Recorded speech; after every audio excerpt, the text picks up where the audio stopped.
All right, y'all. Money's tight. Inflation is real. Everybody's looking to save money. And I don't know about you, but I can't get the electric company to lower my rate. I can't get the mortgage to get any less. The one thing I can control is our food budget.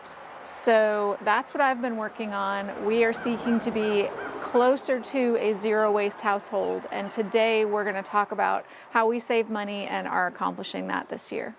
So our goal isn't just to eat cheaply. Our goal is to eat well, less expensively. We are really disconnected in our culture from the agricultural cycles in our world. And we can walk into Walmart in December and get fresh raspberries. That's not because they're growing anywhere near you in the middle of December. They are coming from across the world, and that costs money. So the first thing I would say if you're trying to save money is to buy things that are in season, especially things that are in season to you. What is local to you? An example for us is we live in apple country in North Georgia, and so we have orchards all over the place. One of the things that I like to do during apple season is go to the orchard. They have 25-pound bags, half bushel bags of smalls. These aren't bruised apples. These aren't going to go bad. They're just smaller than the ginormous ones that they can sell at a grocery store or put out on the shelf at their orchard stand. But they're the perfect size for my kids. So I will buy a huge bag of apples, keep most of them in the fridge, and we'll eat them all winter. That bag costs $14. That's roughly 55 cents a pound. You can't get that anywhere other than at the orchard. So apples aren't the only thing that have a definite season. Any fruits or vegetables, whether you grow them yourself or you get them from the local farmer's market, are going to have a season. Learn when that is and see if you can buy them in bulk, because buying in bulk will often save you money. Now, sometimes that's not true. You really need to check unit price, but with things like fresh fruits and vegetables, usually it will. And then don't just buy them so that they go bad in your fridge, but learn how to preserve them. How do you want to use these things later? We're coming up on strawberry season, and every year I buy a couple of flats of strawberries from a place up the road, and we make all our strawberry jam for the whole year. That lets me get something. I know the farmer, so I know what it has and has not been sprayed with. It's fresher, it tastes better than anything I can get in the store. It's definitely going to save me money off of like an organic or a, Palmera all fruit type spread. And it's even going to save me a little money off the El Cheapo stuff full of high fructose corn syrup. So there's no downside to picking things in season and preserving them for later. So if you're going to buy produce in bulk and you're going to preserve it, you're going to end up with some form of waste. The tops that you cut off the strawberries or the trimmings from onions or whatever. You need to have a plan for that stuff. There's a lot you can do with trimmings. Vegetable scraps, trimmings from meat, trimmings from veg. You can just put them all in a freezer bag, throw them in the freezer, and then one day when you get enough, throw them in a pot and make stock. And that is a brilliant use for those scraps. Another good use that I am going to contend will save you money is to have chickens. I know, there's startup costs, but there's no such thing as food waste in our house. Anything that we don't eat, when my kid doesn't eat half their sandwich or whatever, it can all go to the chickens and they can turn it into eggs and meat. And I don't know, but that sounds like a pretty good deal to me. And while there is some cost associated with chickens, if you're able to get more than you need for just your egg supply, if you can sell the extra, it's pretty much a break even. That's where we're at right now. We have roughly 30 birds. They cover their own costs, so I think it's a good deal. Speaking of chickens, whether you have your own or you're buying at the store, one of the easiest ways to save money on protein in your house is to learn to cut up your own meat. So you can get a whole chicken for as little as $1 a pound at the grocery store. And for one chicken, $5, $6, you can get 3 meals out of that if you learn how to cut them up. You can have the breast meat sliced with gravy one night for dinner. You can do the dark meat in a casserole another night, and you can pick the carcass and make broth and soup out of the last bit of it. And it works really well, and it's a great savings. It's not that hard. Another thing that can really save money is a little bit of planning.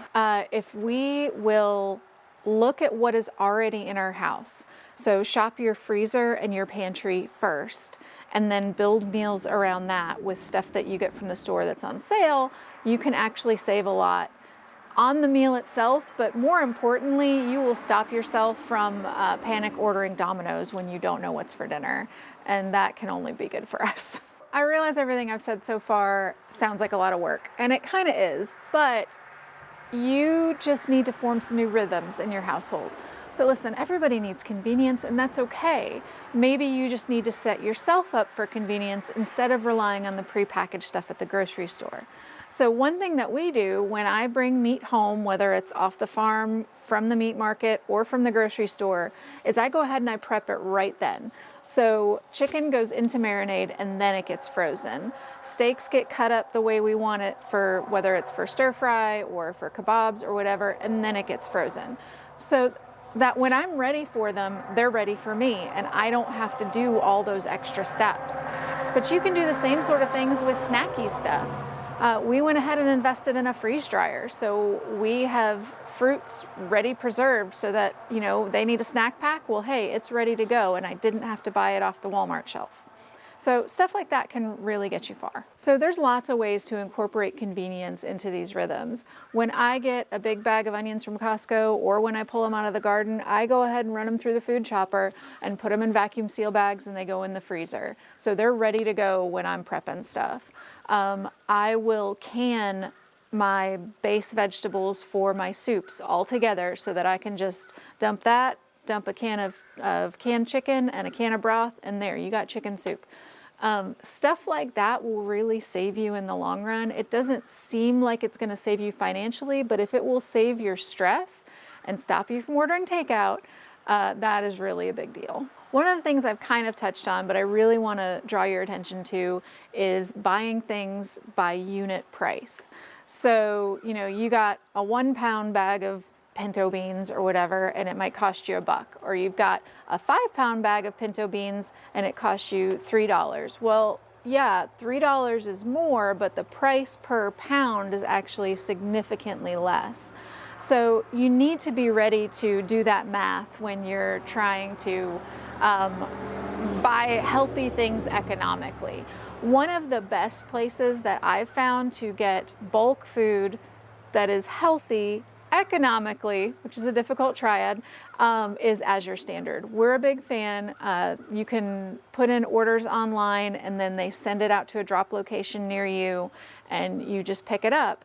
And they have tons of organic options, bulk options, so many things that are so much cheaper than getting them in little containers at the grocery store.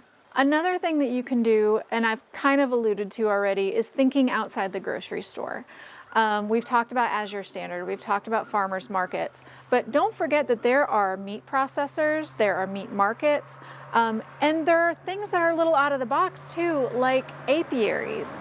We recently found a local beekeeper who was relocating, and he had honey in 5-gallon buckets that he didn't want to move across the country with him, and so he sold it to us very cheaply for honey, okay? It was extremely good. The bees hadn't been sprayed with anything. It had our local pollen in it, which helps your immune system with allergies. It was a win-win-win-win. So don't forget about, you know, oddball places like that to get things. So we've talked about the little packages because those are a huge money drainer. But sometimes the money drainers are in not so little packages. There are some things that are super easy to make at home and way more economical. One of them being yogurt. One of those quart-sized containers of yogurt costs roughly the same as a gallon of milk. I can get a gallon of yogurt out of that gallon of milk and for the same price as one of those quarts of yogurt. And mine doesn't have thickeners, it doesn't have artificial colors, it doesn't have as much sugar in it. You can use it lots of different ways. So I highly recommend learning how to make yogurt. We also have a video on that. But that's not the only thing. I mean, you can make your own pasta sauce, you can make your own ketchup, you can make your own bread, your own pasta. It just depends what resources and what time you have to see what you want to take on making on your own. The last thing I would say is have a plan, because it's great to get a super deal on 50 pounds of avocados. What are you going to do with 50 pounds of avocados besides watch them rot and cry?